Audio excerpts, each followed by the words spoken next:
Half की अदालतमध्ये AIMIMचे chief Asaduddin ओवैसींवर आरोप आहे की परदेशामध्ये डेलिगेशन घेऊन जाण्याचा काहीच फायदा झाला नाही. ओवेसी साहेब, तुम्ही सुद्धा डेलिगेशन्स घेऊन गेला होतात. भारताने 7 ऑल पार्टी डेलिगेशन्स पाठवले, परंतु खूप सारे लोक इथे असं म्हणत आहेत की काहीच फायदा नाही झाला त्याचा. हे बघा, आम्ही डेलिगेशन्स घेऊन गेलो आहोत तर आम्ही देशासाठी गेलो आहोत. आम्ही कुठल्याच पॉलिटिकल पार्टीसाठी नाही गेलो. तर ना ना ना आम्ही पंतप्रधानांसाठी गेलो, ना कुणासाठी गेलो, आपल्या देशासाठी गेलो. कारण यामध्ये तर कुठला VP जाहीर नाही झाला, तर हा तर कंट्रीचा विषय होता. आता आम्ही बहरीनला गेलो. बहरीनशी आपले जवळचे संबंध आहेत. बहरीन आता नॉन परमनंट मेंबर बनत आहेत सिक्युरिटी काउन्सिलचा. पाकिस्तानचे चेअरमॅन आहेत. आपल्याला त्यांची गरज लागेल. तिथे डेलिगेशन गेले. लोक हे विसरत आहेत की 2019 मध्ये बहरीनने आपल्याला एक वॉन्टेड टेररिस्ट भारताला दिला. लोक हे विसरत आहेत की बहरीनमध्ये त्यांची लोकसंख्या 7 लाख आहे. 3 लाख तर भारताचे नागरिक तिथे काम करतात. आणि महत्त्वाची गोष्ट ही आहे की 2018 मध्ये जेव्हा पाकिस्तानला FTF मध्ये टाकलं गेलं तेव्हा बहरीनने आपली मदत केली होती. असं असून की तो JCCचा मेंबर आहे, एक मुस्लिम कंट्री आहे. त्यांनी आपली मदत केली. दुसरं, आपण कुवेतला गेलो. कुवेतमध्ये 10 लाख भारताचे लोक राहतात. आणि कुवेतने सुद्धा आपल्याला कदाचित 2019 मध्ये एक वॉन्टेड दिला होता. कुवेतने आपल्याला या 4ही कंट्रीज, आपला जो ग्रुप गेला तो middle east, north of Africa task फोर्सचे मेंबर आहेत आणि यांच्या मदतीची आपल्याला खूप गरज आहे. कुवेतच्या आम्ही डेप्युटी प्राईम मिनिस्टरशी भेट घेतली. तिथल्या त्यांच्याकडे जे सुरा आहेत त्यांच्याशी भेट घेतली. बहरीनमध्ये जसं आपल्या इथे लोकसभा आहे त्याचा जो स्पीकर आहे तो बंगळुरूमधून शिकलेला आहे आणि तो म्हणाला की हो, मला माहिती आहे. जेव्हा मी त्यांना आठवण करून दिली की सर, बंगळुरूमध्ये इंडियन इन्स्टिट्यूट ऑफ सायन्सवर टेररिझम अटॅक झाला होता, ते म्हणाले की येस, मी बंगळुरूमध्ये शिकलोय. ते तर प्रीमियम इन्स्टिट्यूट होते, मला माहिती आहे, मला त्रास होतो त्या गोष्टीचा. कुवेतला गेले, मग किंगडम ऑफ सौदी अरेबियाला जेव्हा गेले, तिथे तर काय 27 लाख भारताचे लोक काम करतात. आणि आम्ही तिथे म्हणालो, त्यांना आठवण करून दिली की 2012 मध्ये तुमच्या विद्वानांनी टेररिझमच्या विरोधात फतवा काढला होता आणि त्या फतव्यामध्ये तुम्ही म्हणाला होतात की जर पैसा सुद्धा वापरला जाईल तर टेररिझम आहे. तर जितके आम्ही त्यांचे फॉरेन ऑफिसचे डेलिगेट त्यांच्या लोकांना भेटलो, ते म्हणाले की हो, एकदम बरोबर बोलत आहात, आम्ही फतवा काढला. आम्ही त्यांना आठवण करून दिली की मे 2003 मध्ये रियादमध्ये अल-कायदाने हल्ला केला. ते म्हणाले की येस, आम्ही विक्टिम होतो. आजपासून 6 वर्षांपूर्वी हुतियांनी आरामकोवर मिसाईल ब्लास्ट केले. सौदी अरेबिया आपल्यासाठी इम्पॉर्टंट आहे कारण परत FATF मध्ये नाव टाकायचं आहे आणि या तिन्ही कंट्रीज ज्या आहेत यांचा मोठा इन्फ्लुएन्स आहे पाकिस्तानवर.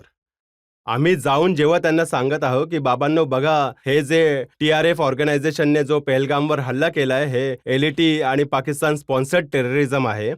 तुम्ही लोक स्वतः विक्टिम राहिला आहात टेररिझमचे, मग ते अल-कायदाच्या रूपामध्ये असेल किंवा दाईशच्या रूपामध्ये असेल, आणि याची आयडिओलॉजी पाकिस्तानच्या टेररिस्टची त्याच विचारांच्या आधारावर आहे. तर आम्ही समजवावं जाऊन. बघा, डिप्लोमॅसी तर एका दिवसाचं तर काम नाहीये की कोंबडीला बसवलं, अंड दिलं, यश मिळालं, असं तर नाही होणार ना. तर हे तर हे तर कंटिन्युअस आपल्याला करावं लागेल. ऐकलंय की तुम्हाला खूप अडचणींना सुद्धा सामना करावा लागला, खूप प्रेशर बनवलं सौदी अरेबियाने की पाकिस्तानशी बोलणी करा. हो, ते आमचं जेव्हा MOS फॉरेन अफेअर्सची 2 तासाची चर्चा झाली, 2 आवर्स. आणि मला सांगायचं आहे की जय पांडाने खूप चांगल्या प्रकारे आपल्या कौशल्यांचा आढावा घेतला. मग त्यानंतर आम्ही सुद्धा सहभाग घेतला. दुसरे डेलिगेट्स जे मेंबर्स होते आम्ही सांगितलं त्यांना. ते म्हणाले की तुम्ही बोलत का नाही पाकिस्तानशी? आम्ही म्हणालो की कोण म्हणालं तुम्हाला की आम्ही बोलत नाही? 26/11 झालं तेव्हा आम्ही चर्चा केली आणि आपल्या इंडियाच्या इन्व्हेस्टिगेटर्स जाऊन पाकिस्तानच्या इन्व्हेस्टिगेशन एजन्सीला पूर्ण DNA सॅम्पल्स दिले. आम्ही अजमल कसाबला जिवंत पकडलं होतं. त्यांच्या डेड बॉडीवरून आम्ही सॅम्पल्स घेतले. त्यांचे रेकॉर्ड्स, कन्व्हर्सेशन्स जे वेस्टर्न इंटेलिजन्स एजन्सी आपल्या एजन्सीने रेकॉर्ड केले. कुणी पाकिस्तानमध्ये बसून मुंबईच्या हॉटेलवर जे टेररिस्ट म्हणत होते मारून टाका, आम्ही त्यांना सगळ्या गोष्टी दिल्या. पुढेच गेली नाही ट्रायल.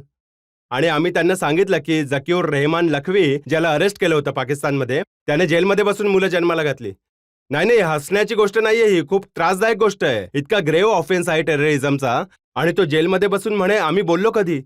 मी म्हणालो की मी स्वतः पर्सनली नरेंद्र मोदींना क्रिटिसाइज केलं की पठाणकोट नंतर तुम्ही पाकिस्तानच्या ISIला का तिथे येऊ दिलं. आले तिथे काय झालं. असं तर नाहीये ना की चर्चा तर आम्ही केली आहे, त्यांना सगळं सांगितलं, परंतु तुम्ही आम्हाला मदत करा की त्याला FATF मध्ये टाकण्यासाठी. आम्ही म्हणालो की आम्हाला पाकिस्तानी जनतेशी काही संबंध नाहीये. आमचा जो वाद आहे पाकिस्तानच्या ISIशी आहे, त्यांच्या स्पॉन्सर्ड टेररिस्ट ग्रुपशी आहे, तो त्यांनी थांबवावा. आम्हाला काय करायचंय. आम्ही तर पुढे जात आहोत. आम्ही लोक नाही, तुम्हाला हे नाही विचारलं गेलं की पाकिस्तान जाऊन सगळ्या देशांमध्ये तक्रार करत आहे की हल्ला झाला पहलगाममध्ये आणि 2 तासाच्या आत इंडियाने पाकिस्तानला ब्लेम केलं. नाही इन्क्वायरी का नाही करणार. का नाही करणार.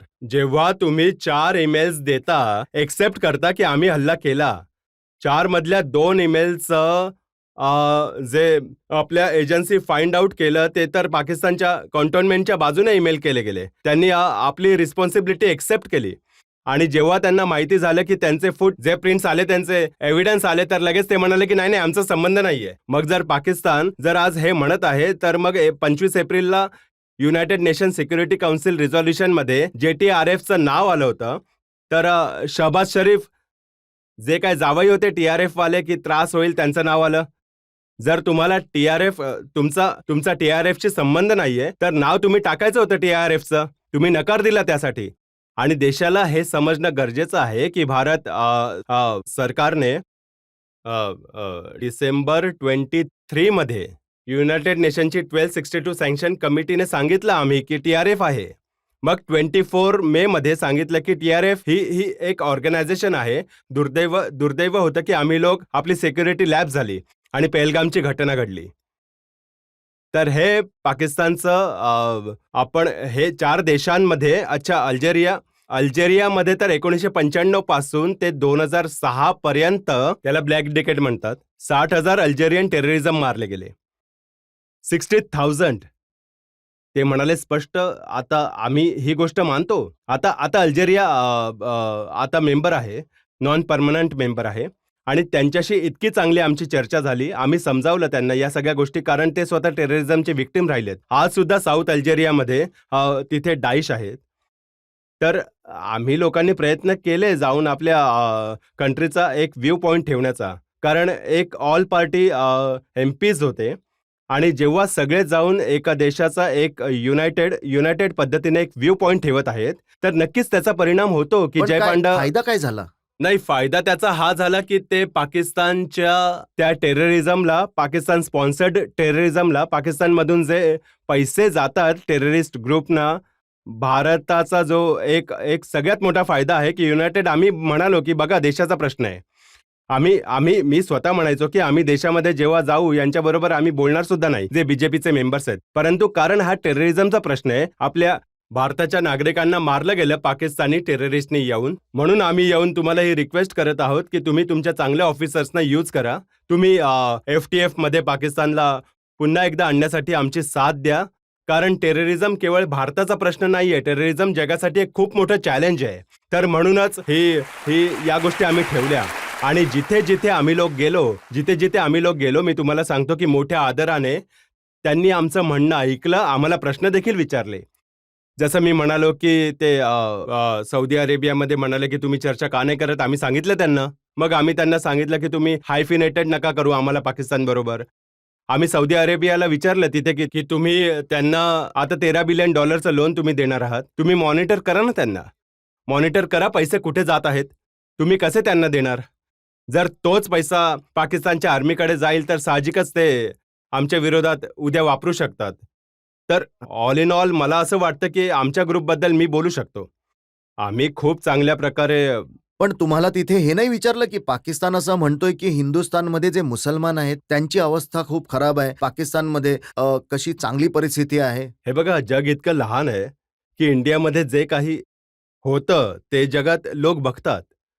मग ते मॉब लिंचिंगचे व्हिडिओ असो किंवा मग ते जे काही चुकीचं काम इथे जे संघ परिवारचे लोक करतात, तर ते जगाला कळतं. विचारा आम्हाला. आम्ही म्हणालो हो, आमच्याकडे यामध्ये मी स्वतः म्हणालो की येस हे झालंय, हे आम्ही नाकारत नाहीये. तुम्ही जे बघत आहात, परंतु आमच्याकडे आज सुद्धा आमचे कोर्ट्स इंडिपेंडंट आहेत. आमचे कोर्ट्स आज सुद्धा कारवाई करतायत आणि आम्ही त्यांना हे सांगितलंय की यामुळे हे हे आहे.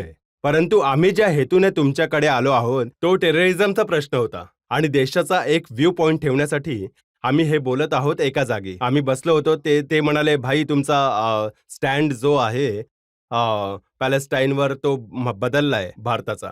आणि मग आम्ही म्हणालो की भाई पॅलेस्टाईनवर स्टँड कुठे बदललाय आमचा स्टँड तर आज सुद्धा तोच आहे जो नेहरू महात्मा गांधींचा होता. ठीक आहे, बीजेपी आज पॉवरमध्ये थोडी सॉफ्ट आहे प्रेझेंट इस्रायली त्या बुचरवर. परंतु आम्ही त्यांना विचारलं की भाई तुम्ही हे सांगा की ज्या जागेवर तुम्ही आणि आम्ही बसलो आहोत, तुम्ही काय करत आहात फिलिस्तीनसाठी? तुम्ही काय करत आहात सांगा. आम्ही तर सुरुवातीपासूनच फलस्तीन बरोबर होतो आणि कायम राहू. तुम्ही लोक काय करताय? तुम्ही तर खूप जवळ आहात. तुम्ही तर तीच भाषा बोलणारे आहात. तर गप्प बसले, काहीच बोलू शकले नाही त्या गोष्टीवर.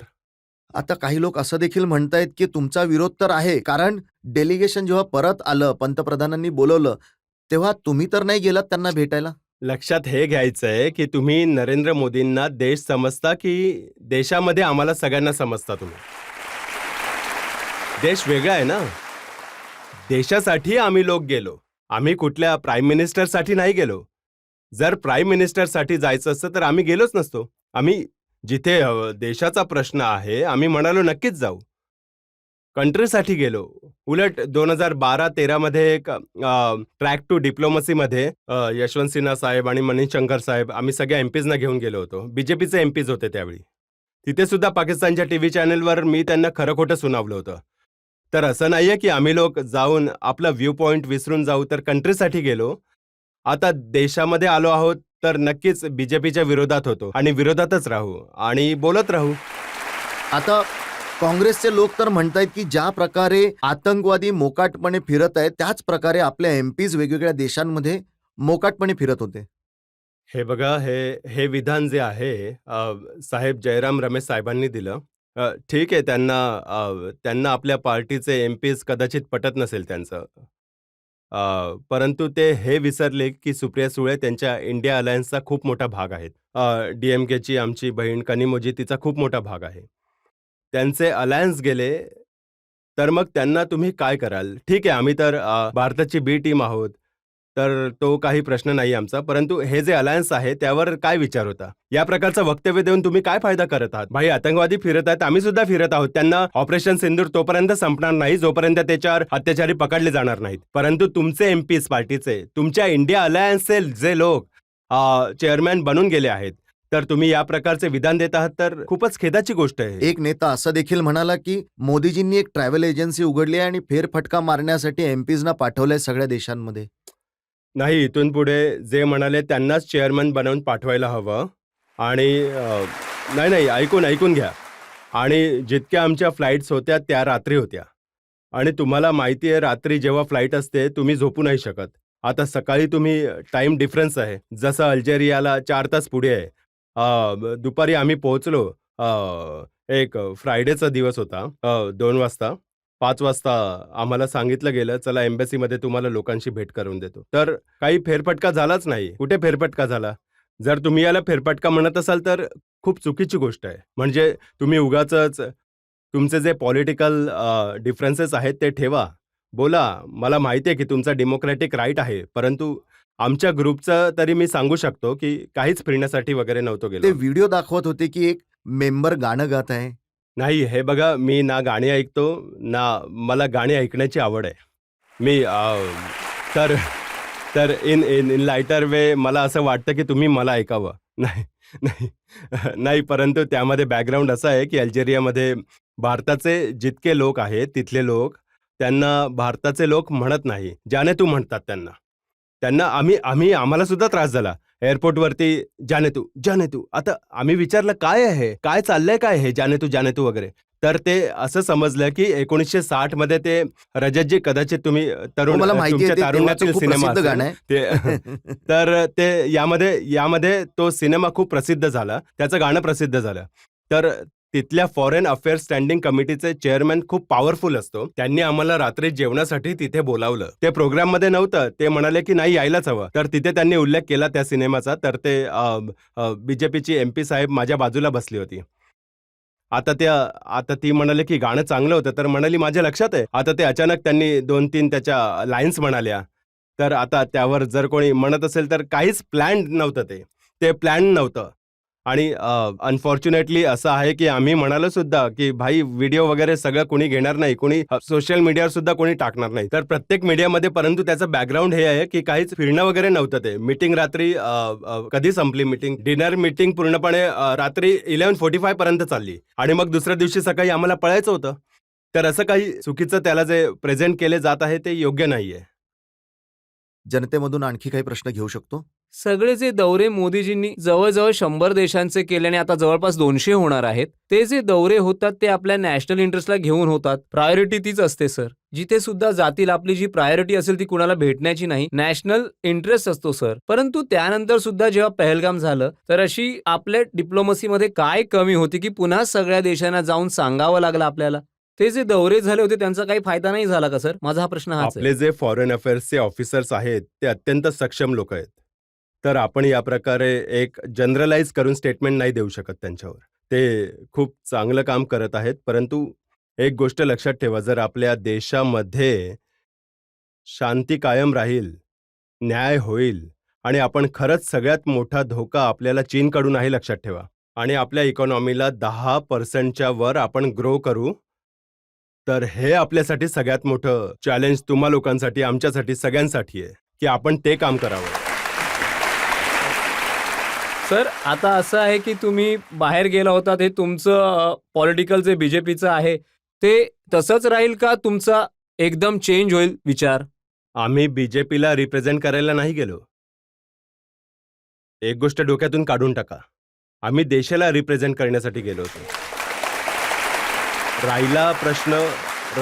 राहिला प्रश्न बीजेपीचा.